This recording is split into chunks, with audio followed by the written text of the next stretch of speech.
Financial markets పై పట్టు సాధించాలనుకునే వాళ్ళు Revanth conduct చేసే వెబినార్ కోసం ఈ నెంబర్ కి కాల్ చేయండి. నమస్తే, వెల్కమ్ టు సుమన్ టీవీ. నేను విష్ణు. ప్రస్తుతంతో పాటు సీనియర్ స్టాక్ మార్కెట్ అనలిస్ట్ జీవి సత్యనారాయణ గారు వారితో మాట్లాడదాం. సార్ నమస్తే. సార్ నమస్తే. సత్యనారాయణ గారు, ఏంటి అసలు బంగారం ధరలు ఊహించని విధంగా తగ్గుతున్నాయి? మొన్నటి దీపావళి వరకు కూడా బంగారం అయితే ఆల్ టైమ్ హై, అసలు చెప్పాలంటే 80,000 81,000 వెళ్ళిపోతుంది అనుకున్నాము. అసలు ఇంకా తర్వాత దీపావళి తర్వాత ఇంకా అసలు గోల్డ్ కొనగలమా, సామాన్య మధ్య తరగతి వాళ్ళ పరిస్థితి ఏంటంటూ కూడా మనం ఇక్కడ కూర్చొని మాట్లాడుకుందాం. అదే టైంలో సిల్వర్ కూడా ఆల్మోస్ట్ లక్ష రూపాయల మార్క్ టచ్ అయిపోయింది. ఇప్పుడు చూస్తే ఏమో 74, 75, 76 వరకు వచ్చేసింది కదా. ఏంటి ఇంకా ఎంత వరకు తగ్గే అవకాశం ఉందంటారు? ఎందుకు ఇంతలా బంగారం ధరలు తగ్గుతున్నాయి? ఎటువంటి కారణాలు దీనికి దారి తీసాయంటారు? ఓకే, ఇప్పుడు జనరల్ గా మీరు అన్నట్లు దంతెరాసు, దీపావళి ఆ టైంలో మనం కూడా 80,000 దాటింది, ఇంకా పోతుంది అంటారు. మనం కాదు, వరల్డ్ మార్కెట్ లో అలానే ఉన్నాయి అప్పుడు ఆ సిచ్యువేషన్. అయితే ఎవరైతే ఈ వీడియో చూస్తుండ్రో investing.com అని ఒక వెబ్సైట్ ఉంది. మనం ఆ వీడియో చూసి అంటే ఆ వెబ్సైట్కి వెళ్ళండి అని చెప్పడం. ఒక్క సంవత్సరంలోనే సుమారుగా $848 43% గోల్డ్ పెరగటం రికార్డ్ హై. తర్వాత అది ఇంకా అన్నమాట, ఎప్పటికప్పుడు ఏ రోజుకి ఆల్ టైమ్ హై న్యూ హైకి పోయింది అప్పుడు. అయితే వరల్డ్ కూడా దేశాలు మన ఆర్బీఐ కూడా మేము ఇన్ని కొన్నాం, వరల్డ్ ఈ దేశం ఇన్ని టన్నులు కొన్నది, ఇన్ని క్వింటాలు కొన్నది. మొన్న కూడా బయట దేశం నుంచి ఒక 104 టన్నులు ఎంతో అదే అనేది. అంటే ఇట్లా ప్రతిరోజు ఏదో ఒక న్యూస్ వస్తే ఈ మామూలు ఇన్వెస్టర్లు అనుకోండి, ఛానల్స్ అనుకోండి, పేపర్లు అనుకోండి, మ్యాగజైన్లు అనుకోండి, ఇక మిస్ అయిపోయినట్టు. అంటే ఉదాహరణకు ఒక 1.5 year 2 years బ్యాక్ హైదరాబాద్లో రియల్ ఎస్టేట్ ఎలా ఉంది అంటే, ఇంకా మనం మిస్ అయిపోతే ఇక మనం కొనలేము అనే పరిస్థితి. మొత్తం హైదరాబాద్ ఇప్పుడు హైదరాబాద్ అనుకోండి.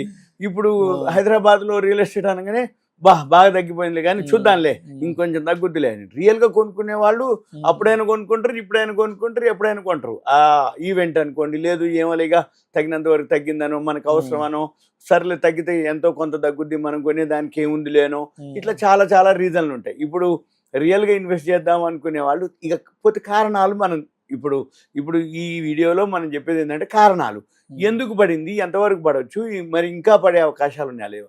మొన్నటి వరకు ఏంటిది, మ్యారేజెస్ అని, ఏవైతే ఫెస్టివల్స్ అని, వరల్డ్ మార్కెట్లు అని, ఎలక్షన్స్ అని, ఇంకోటి ఇరాన్ ఇజ్రాయెల్ వార్ అని, ఈ ఎఫ్ఐఐలు కంటిన్యూగా మార్కెట్లో షేర్లు అమ్మేస్తున్నారని, వీటన్నిటితోటి గోల్డ్ మార్కెట్ కు బాగా నెగటివ్ న్యూస్ ఒక్కసారిగా చుట్టుముట్టే గోల్డ్ కి డిమాండ్ రావడం జరిగింది. ఇక మరి ఇప్పుడు ఎందుకు గోల్డ్ పడుతుంది? ఎప్పుడైతే మీకు ఒకటే లాజిక్ అన్నమాట, ఎప్పుడైతే ఎలక్షన్స్ అమెరికాలో అయిపోయిన తర్వాత ట్రంప్ గెలవటం, ఈ ట్రంప్ గెలిచిన తర్వాత అమెరికా మార్కెట్లు, షేర్ మార్కెట్లు, బిట్ కాయిన్ కానీ, ఎలన్ మస్క్ షేర్లు కానీ, ట్రంప్ షేర్లు కానీ బాగా పెరగటం జరిగింది, ఆల్ టైమ్ హైకి వెళ్ళటం జరిగింది. ఏది బిట్ కాయిన్ అవన్నీ.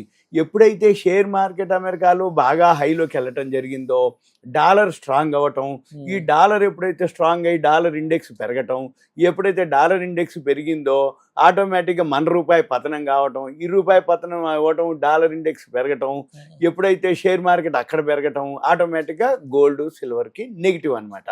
మన పని ఏంటిది, ఎప్పుడైతే షేర్ మార్కెట్లో అనిశ్చిత పరిస్థితులు ఏర్పడ్డప్పుడు, జియో పొలిటికల్ అంటే ఇరాన్ ఇజ్రాయెల్ వార్ కానీ, ఇటువంటి ఏదన్నా బోర్డర్ వార్లు కానీ, ఆ లోపల ఏదైనా యుద్ధ వాతావరణం పరిస్థితి వచ్చినప్పుడే గోల్డ్ సిల్వర్లు పెరుగుతాయి తప్ప, ఇన్నేళ్ల చరిత్రలో $1,950 ఉన్నట్టు, ఇన్నేళ్ళు 1950, ఈ సంవత్సరం ఒక్కసారి $2,800 పోవటం, అంటే ఒక్క సంవత్సరం 43% అనమాట చరిత్ర. అందుకని ఏమైంది, దేశాలు కొనటం, ఈ అనిశ్చిత పరిస్థితితోటి గోల్డ్ పెరగటం. ఇప్పుడు ఏమైంది, అమెరికాలో ఎలక్షన్స్ అయిపోయినాయి, ఇరాన్ ఇజ్రాయెల్ వారు నడుస్తుందో నడవట్లేదో, ఏదో ఒక రోజు ఎప్పుడో దాని గురించి ఆలోచించలేరు లేరు అంటే అప్పుడు ఏదో ఉంటుంది. ఇక ఆ ఎఫెక్ట్ వారుండని ఉండకపోయినా మనకి ఎఫెక్ట్ లేదు అని నీకు ఎప్పుడైతే నమ్మకం వచ్చిందో, మళ్ళీ మన పనులు మనం చేస్తూ ఉంటాం. అంటే ఏమైంది, ఇప్పుడు మళ్ళీ గోల్డ్ ఫాల్ అవటం. మరి ఈ ఫాల్ ఎంతవరకు అవుతుంది, ఎక్కడి వరకు అవుతుంది అంటే, మళ్ళీ మన అమెరికాలో షేర్ మార్కెట్ మీద కానీ రేపు ట్రంప్ ప్రమాణ స్వీకారం అయిపోయినాక ఆయన తీసుకునేటటువంటి డెసిషన్ని బట్టి ఈ డాలర్ని బట్టి అప్పుడు మళ్ళీ గోల్డ్ అవుతుంది. కాబట్టి ఇప్పుడు మనకి పెద్దగా ఏమీ లేదు, ఒకవేళ పెరిగినా కొంచెం కొంచెమే.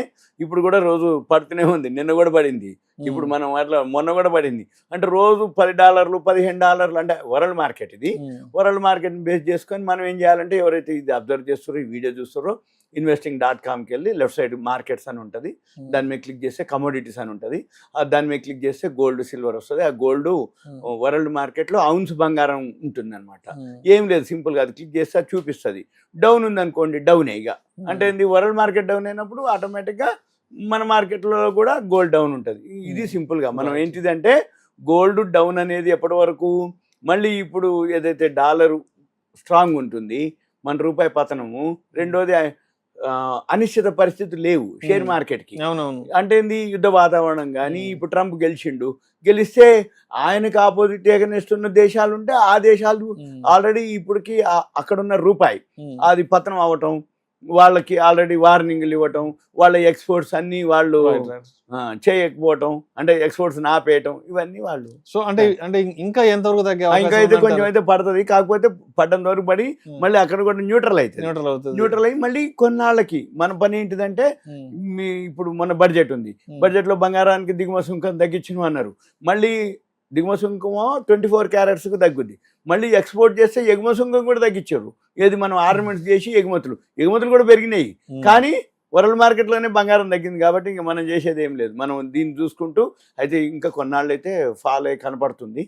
మనం ఎంతసేపటికి ఏంటంటే టెక్నికల్గా ఫాలో అవ్వాల్సిందే. దీని వరకు investing.com చూసుకొని రోజు 10-15 అట్లా డాలర్లే డౌన్ అవుతుంది. ఇప్పుడు కూడా ఈరోజు నిన్న ఫ్రైడే రోజు కూడా ఒక $4-5 మైనస్ అయింది.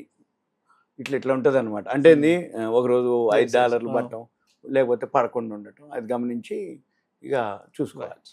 Thank you sir. Okay, thank you.